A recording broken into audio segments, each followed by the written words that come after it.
हमारे digital data की सुरक्षा के लिए अब एक नया रक्षक आ गया है। जी हाँ, इसका नाम है digital personal data protection act 2023। तो चलिए समझते हैं कि आखिर ये है क्या और यह हमारे लिए कितना जरूरी है। हम सब हर रोज ऑनलाइन रहते हैं, शॉपिंग, सोशल मीडिया, दोस्तों से बातें, सब कुछ। पर क्या कभी एक पल के लिए भी ये सोचा है कि हमारा ये जो डिजिटल डेटा है, हमारी ये ऑनलाइन पहचान, ये असल में कितनी सेफ है?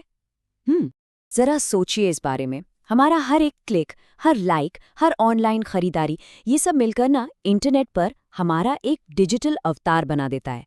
लेकिन मजे की बात यह है कि अब तक इस डेटा को कौन और कैसे इस्तेमाल कर सकता है, इस पर कोई मजबूत नियम कानून थे ही नहीं।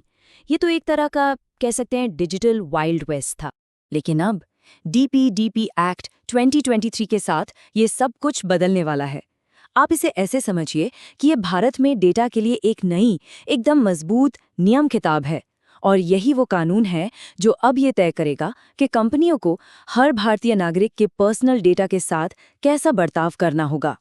तो इस नई नियम किताब की कहानी को समझने के लिए ना हमें इसके दो सबसे जरूरी किरदारों को जानना होगा। देखिए, एक तरफ तो है हम सब और दूसरी तरफ है वो कंपनियां जो हमारे डेटा का इस्तेमाल करती हैं। और कानून की भाषा में इनके खास नाम भी हैं। हम और आप हैं डेटा प्रिंसिपल, मतलब कि डेटा के असली मालिक, और कंपनियां हैं डेटा फिड्यूशरी, यानी डेटा की संरक्षक, एक तरह से ट्रस्टी। और सच कहूं तो ये मालिक और संरक्षक का रिश्ता ही इस पूरे कानून की नींव है। तो फिर इस रिश्ते की चाबी क्या है? वो है एक छोटा सा शब्द, सहमति या कंसेंट। सच मानिए, ये इस कानून का सबसे बड़ा, सबसे जरूरी सिद्धांत है। इसका सीधा सा मतलब ये है कि अब किसी भी कंपनी को हमारा डेटा इस्तेमाल करने से पहले हमसे साफ साफ पूछना होगा। बिना हमारी हाँ के वो हमारे डेटा को छू भी नहीं सकते। तो सवाल ये है कि ये कानून असल में पावर का बैलेंस कैसे बदलता है? ये हमें कुछ नए, बहुत मजबूत अधिकार देता है और साथ ही कंपनियों पर कुछ बहुत बड़ी जिम्मेदारियां भी डालता है। सबसे पहले बात करते हैं हमारे अधिकारों की। अब हम किसी भी कंपनी से सीधा पूछ सकते हैं कि भाई उनके पास हमारा कौन कौन सा डेटा है, और अगर कोई जानकारी गलत निकले, मान लीजिए पता गलत है, तो हम उसे ठीक करवा सकते हैं, या अगर चाहें तो अपना डेटा पूरी तरह डिलीट भी करवा सकते हैं। और सबसे अच्छी बात, अगर कोई हमारी बात नहीं सुनता तो अब शिकायत करने का भी एक पक्का रास्ता है। ठीक है, अब आते हैं कंपनियों की जिम्मेदारियों पर। पहला और सबसे जरूरी नियम, पर्पस लिमिटेशन।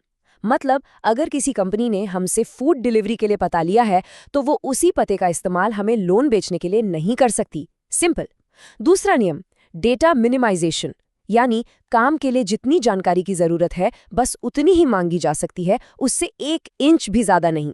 और हाँ, इन सब पर नजर रखने के लिए उन्हें एक डेटा प्रोटेक्शन ऑफिसर भी अपॉइंट करना होगा। ये सब सुनने में तो बहुत बढ़िया लग रहा है ना? लेकिन असली और सबसे बड़ा सवाल तो ये है कि अगर कोई कंपनी इन नियमों को मानती ही नहीं, उन्हें तोड़ देती है, तो फिर क्या होगा? और इस सवाल का जवाब बहुत ही मजबूत है। अगर कोई कंपनी नियम तोड़ती है तो उस पर पूरे 250 करोड़ रुपए तक का भारी भरकम जुर्माना लग सकता है। ये सिर्फ एक नंबर नहीं है, ये एक साफ और सीधा संदेश है कि अब से डेटा की सुरक्षा को हल्के में नहीं लिया जा सकता। तो आखिर में इन सब का मतलब क्या निकलता है? ये कानून इतना जरूरी है क्यों? देखिए, इसका पूरा सारना बस इस एक लाइन में है। DPDP एक्ट 2023 नागरिकों को उनके अपने डेटा पर हक देकर उन्हें पावरफुल बनाता है। ये सिर्फ कुछ नियम नहीं है, ये डिजिटल दुनिया में पावर का एक बहुत बड़ा शिफ्ट है। सीधी और सरल भाषा में कहें तो ये कानून कंट्रोल को कंपनियों के हाथों से निकालकर वापस हम सब के हाथों में दे रहा है। अब हमारे डिजिटल डेटा के असली मालिक हम हैं। कंपनियां तो बस उसकी कस्टोडियन हैं, और वो भी सिर्फ हमारी इजाजत से। तो अब आखिरी और सबसे बड़ा सवाल यही बचता है, क्या ये नया कानून हमारी डिजिटल आज़ादी को वाकई मजबूत करेगा? इस पर सोचना तो बनता है।